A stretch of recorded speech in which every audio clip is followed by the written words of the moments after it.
আপনাদের আজকে তৈরি করে দেখাবো খুব সুন্দর একটা মিষ্টি বা সন্দেশ বা কালাকাঁদের মতো দেখতে একটা মিষ্টি।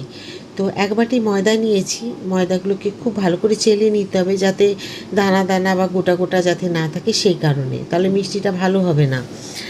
তো একদম মিহি মুলায়েম থাকবে সেই রকম। তেলও দিয়েছি, যে বাটির ময়দা নিয়েছি ওই বাটির এক বাটি তেল দিয়েছি, সাদা তেল। আপনারা চাইলে ঘি দিতে পারেন। তো ডালডা দিলে পরে শুধু ডালডা দেবেন না, ডালডা ঘি মিশিয়ে দেবেন বা ডালডা তেল দুটোকে মিশিয়ে দেবেন, নাহলে ডালডার একটা গন্ধ ছাড়বে, ভালো লাগবে না। আমি তো বলবো ডালডা না দেওয়াই ভালো। এখানে ঘি বা সাদা তেল দিয়ে করবেন, তাতে খুব ভালো হবে।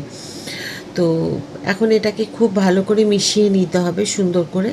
আর হালকা একটা যে মানে ভাজার রং আসবে, একদম হালকা লাল নয়, সেরকমভাবে ভেজে নিতে হবে। আর ময়দার কাঁচা গন্ধটা চলে যাবে, সেই পর্যন্ত আপনাদেরকে ভাজতে হবে।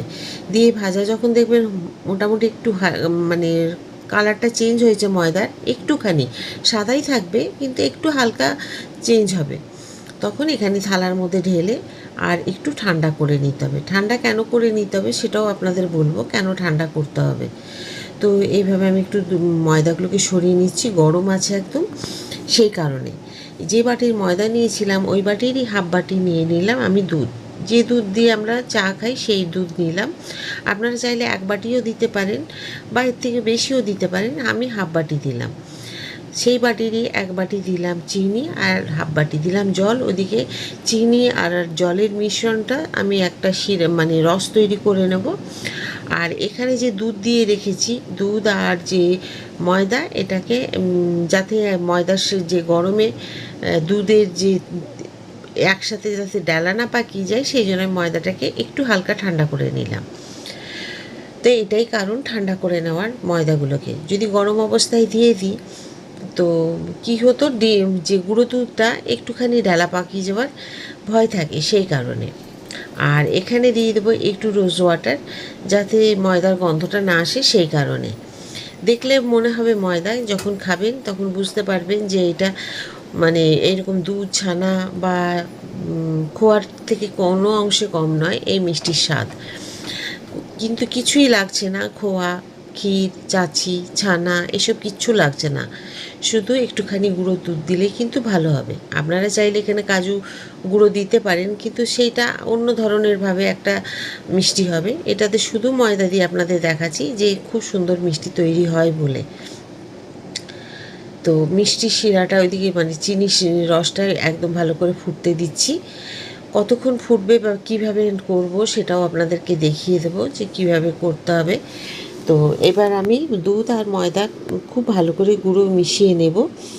গরম হালকা একটু যদি থাকে, তো যদি মনে হয় তো একটু চামচ দিয়ে এভাবে মিশিয়ে নেবেন। আর যদি ডালাগুলো থাকে একটু ভেঙে ভেঙে দেবেন। তবে গরম খুব একটা থাকে না, ঠান্ডা করে নিয়েই দুধটা মেশানো হয়েছে। এবার আমি হাত দিয়ে খুব ভালো করে মেখে নিচ্ছি। দেখুন, চামচ দিয়ে দেখছি ভালো হচ্ছে না, সেই জন্য আমি হাত দিয়ে মেখে নিচ্ছি।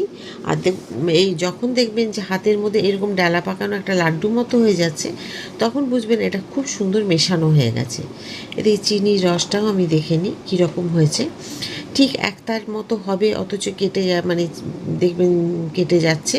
ঠিক এই সময় বুঝবেন যে এই শিরাটা বা চিনির রসটা তৈরি হয়ে গেছে। এখন ঠান্ডা, দেখুন আমি এইভাবে গ্যাস বন্ধ করে দিয়েছি।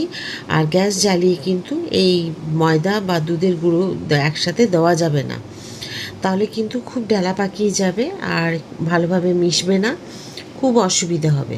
তো সেই কারণে যতক্ষণ না এটা আপনি গ্যাস নেভাচ্ছেন ততক্ষণ দেবেন না।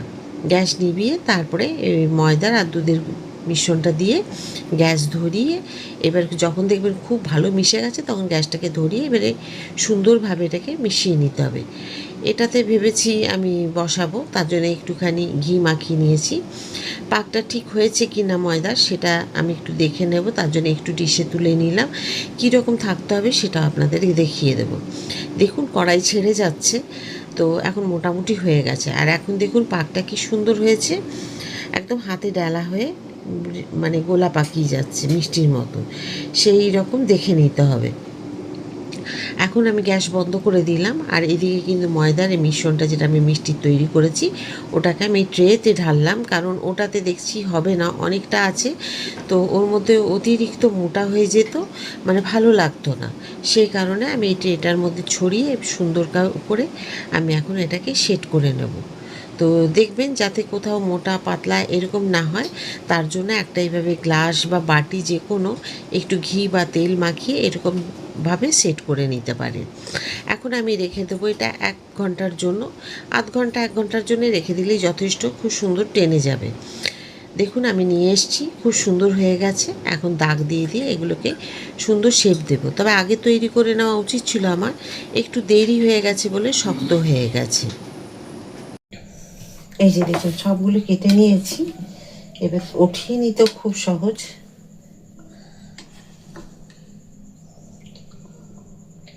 দেখুন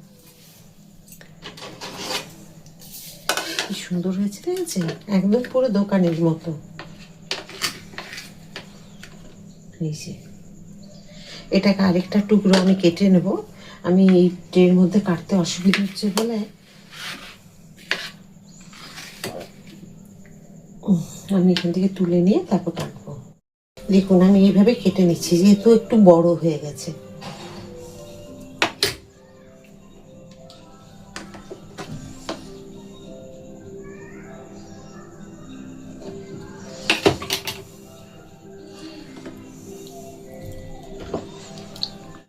দেখুন এগুলোকে সব আমি এভাবে ট্রায়াঙ্গেল শেপে কেটে নিয়েছি, আর দেখে মনে হচ্ছে যেন একদম ছানার মিষ্টি কালাকাঁদ। তো চলুন এগুলো একটা ট্রের মধ্যে আমি সাজিয়ে নিই। দেখুন কি সুন্দর হয়েছে মিষ্টিগুলো, আপনাদের একটা আমি ভেঙে দেখাচ্ছি। এই যে দেখুন এটাকে আমি ভেঙে দেখাচ্ছি, কি সুন্দর হয়েছে, ঠিক আছে? মানে অসাধারণ হয়েছে মিষ্টিগুলো।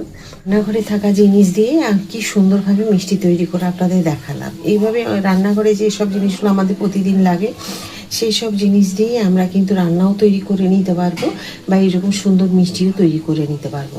কোনো রকম ঝামেলা নেই, কোনো রকম বেশি মানে কষ্টের ব্যাপার নেই, খুব সহজে দেখুন মিষ্টিটা তৈরি করলাম। আশা করি আপনাদের সকলেরই ভালো লেগেছে। যদি ভালো লেগে থাকে অবশ্যই একবার তৈরি করে খান, আর আমায় কমেন্ট করতে ভুলবেন না। যদি ফেসবুক থেকে দেখে থাকেন ফলো করে দেবেন, আর ইউটিউব থেকে দেখলে লাইক সাবস্ক্রাইব শেয়ার করে আমার সাথে থাকবেন। আর যেমন আমি প্রত্যেকবারে একটা একটা নতুন নতুন রান্না নিয়ে আসি, ওইরকম নতুন রান্না নিয়ে চলে আসবো। সবাই খুব ভালো থাকুন। রাধা রাধা।